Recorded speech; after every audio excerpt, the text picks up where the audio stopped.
Hey, I wanted to stop by and kind of go over our simulation a little bit more. I don't think I've done a good job so far of digging into that with you and sharing my screen and all of those types of things. So briefly, I kind of want to take a couple of minutes and do that. This video won't be very long.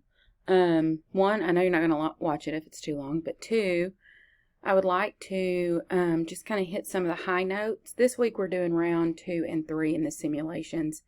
Most of us, as of this recording, have actually not started them yet. So if you haven't done round 1, I need you to go back and do that. Let me say this. If you are still concerned about it, or you're worried about it, you're really iffy about getting started because you're not really fully sure what's going on, I'd like for you to reach out to me. First things first, this simulation is supposed to help us through the steps of starting a business and the decisions that business owners have to make when starting one. Now, in this case, this backpack company that we're starting in the simulation, we've been given 75 grand. Let's be real. Most of us will not be given 75 grand. So there is that little bit that I don't love. However, all of the questions thus far in the scenarios and in the simulations are absolutely very real in how successful businesses are started. And so I want to take a moment and kind of go over specifically briefly round 2 and 3 this week, because there's something I don't think they describe well if you're reading your text. And I kind of want to give some more information about that. So if you're in, so this is the simulation screen here, and you're in round 2, and you need to watch the video here as you start in the scenario, because they're going to give you some backstory. There's going to be 3 emails that you need to read. And because the directions of what you're looking for this week are embedded in the email. Keep that in mind. You are trying to figure out who this target market is. So we did some market research last week. We tried to figure out who is buying backpacks. We tried to figure out what they look like, how much they spend, what attributes or what things in a backpack are most important when these people are buying backpacks. So it all boiled down to, here's a big picture of all the people buying backpacks. Now, what's most important to them? Okay, so some of the market research that you would have bought was about that. Some of it was about how much are people willing to buy. Some of it was about how much are they willing to spend? How many backpacks do they buy in a year? If you're a backpack user, do you have one for everything that you use over and over, or do you have 3, and this one is for school, and this one is for personal life, and this one is for traveling or something? Because we're creating a product that we're trying to get to the market to sell, we're developing it. So we know we're opening a backpack company, but we need to figure out what attributes or what specifications go in the backpack. Okay? Keep that in mind.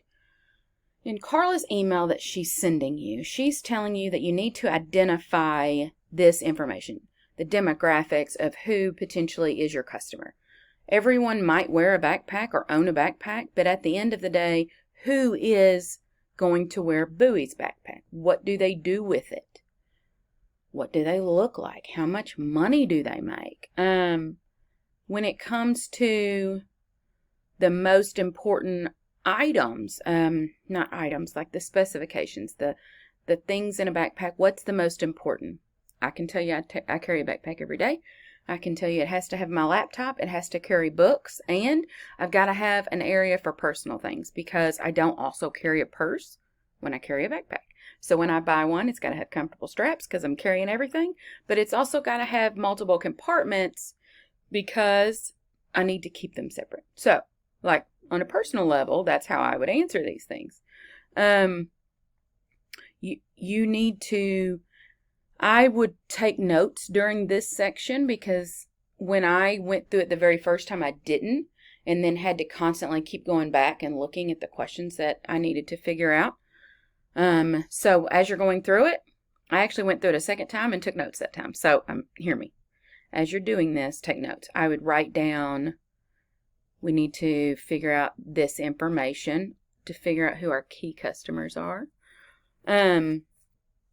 Also, there is a very in-depth competitor analysis. So if Bowie Backpack Company has 10 competitors, they're on this analysis, and the information that we're researching for our own customers is also there. How much are the backpacks? What are the biggest complaint about those brands backpacks? There's 10 different questions that they're asking on 10 different competitor companies that sell backpacks. So keep that in mind. I would pull that up and print it. Then these individual interviews, and I'm just going to show you one because they're all similar in the information that it gathers. I would write these down. You actually can print these. So for those of you that like paper copies, you can print all of these. These are one-on-one interviews done by someone at Bowie to a potential customer, someone that we know uses a backpack regularly. So they're being interviewed, and they have 5 main questions that they're being asked. And I'll show you that. You want their demographic information because we've already been told we need to capture that. So keep that in mind. They want to know how people use backpacks. What do you like about the bag that you have now? What do you not like about the bag? And in some way, what would be your perfect backpack? And then the last question, and the question that's asked of everyone, is if you were given the option of 2 identical backpacks, one was $30 more than the other one, but you knew that a backpack would be given to someone that needed it in the same way that Tom's Shoes does Tom's Shoes. Would you be more inclined to buy the more expensive backpack knowing that there is good done with that extra money or not? And that's important. There are 5 of these. So you're pulling all of these interviews together. You're looking at the competitor analysis. You're reading all 3 of the emails. And then you're going to go into the chat. And you've got 3 internal company chats coming from people. And you're going to need to answer those. Those 3 questions, the answers to those 3 questions that Micah, Anna, and Veronica are asking you come from the readings that we've already done. We did not have new readings this week in the chapters. We've already read the chapters necessary. So if you've been reading your chapters and taking notes, you will already have this information. If you were not doing your due diligence in reading your chapters before leading up to today, you're going to probably need to go back and review, because they're going to ask you some questions on how you would handle something, or remind me what it says again about this thing, and you're going to need to know the answer to that. Okay, so you've answered your 3 emails. You've gone to in the messages area and answered the 3 messages that you've got. And then it's going to take you to a screen that says, use the data that you've collected from your research, the survey, and the customer interviews to build a target persona. Here's where I think it doesn't do well at explaining target persona. Target persona is your company's ideal customer. Of all the people that are most likely to shop with you, if you could narrow them down into one and you could draw a figure of a human person and give it attributes, demographic characteristics, what would those be? In Bowie, in the backpack company that you're starting, would this person be male, female, or does it not matter? How old are they? Based on the research that you've gathered, the market research that you bought in round 1, plus the interviews that you have now, what is the age range that this perfect individual, perfect target persona that you're creating, what age does he or she fall into? And you can only pick one, so you got to really pay attention to the research that you have. What is their relationship status? And you can change and move all of these things around. What is their employment status? Is Bowie Supply Company more for students? Are they more for those not employed at all? Retired, full-time? You get the point. What's their annual income? Do you, based on how much they're spending and how much they're willing to spend, what's their annual income? Keep that in mind too. This is not a total household income, so keep in mind this is not, if our persona says married, the annual income here is not for both spouses, it's just for this person, so keep that in mind. What are these key psychographics? It's going to make you pick 5, and I just kind of pre-selected some, so don't take mine as the right way. You go through and you click the ones that you want. So on key psychographics, on product usage, keep in mind, like if our target persona up here said students that are not employed, one of the things in product usage you would absolutely have to select carrying books and schoolwork. I just wanted you to be able to see kind of what it looks like. Like for my backpack, I also have to carry childcare items in my own. So if this was about me being the target customer, like these would be one of the things. How many backpacks does our target customer buy a year? How much are they willing to spend? That's very important, and that information is in almost all of the interviews and in several of those market research things that you bought, okay? So you've got this randomly selected, mine's random, don't make yours random. We've got this persona, and here's what they would look like. Then you hit continue, and it's going to ask you to go to the value proposition. And it's going to ask you, these are what image?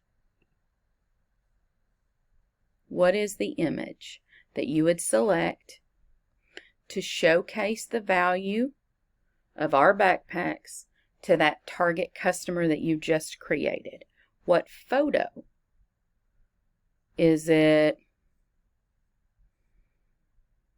this person? If you're doing if in your research you felt that it should be a backpack for students, this would likely be the photo you would use. Why? Because this is clearly someone studying.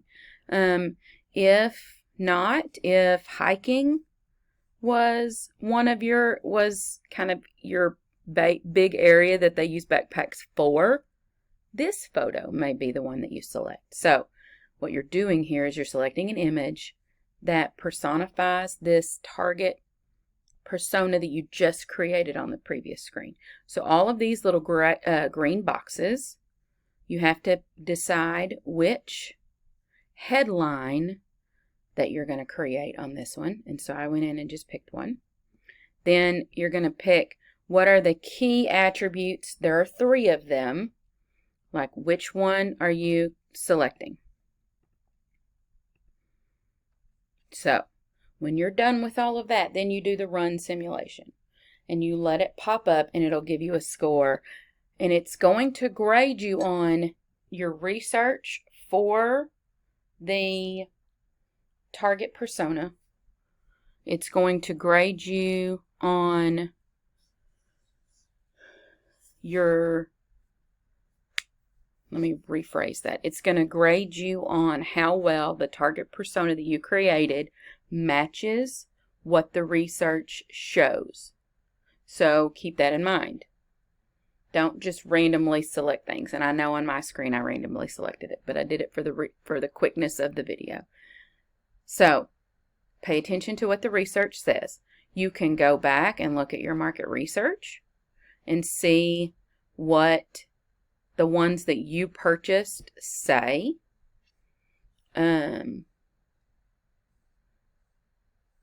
Remember we had I think we had 3 things that we purchased.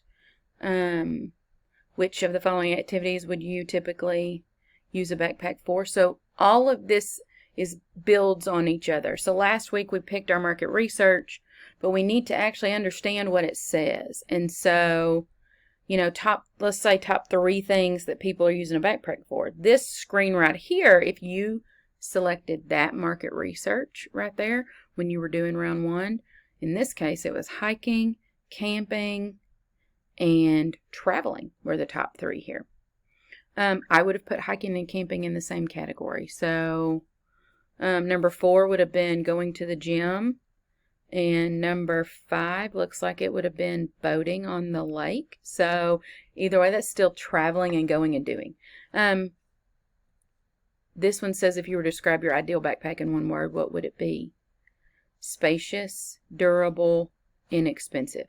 Keep that kind of stuff in mind as you're reading those 5 interviews that we got this week in round 2, because that's important.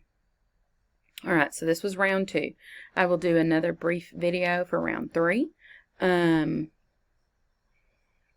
kind of help guide you through that. So remember, target persona and value proposition. What value are we trying to share to show what these benefits are of the Bowie backpack? And based on everything that we just learned in our market research and in the interviews that we've been given for this week, what is it that we're trying to sell? We're trying to sell a backpack, but who are we selling it to? In this research, it shows that, here's the top 5 to 10 reasons that people carry a backpack. So keep that in mind as you're going through your stuff. Go back and read the market research that you bought, read the interviews, start jotting down some notes about your thoughts. And then when you're done with your target persona and your value proposition, go ahead and click Run Simulation down there, and it'll give you a score. Okay? And then you just can keep on keeping on through round 3. And I will do a separate video for round 3. I'll talk to you soon. Bye.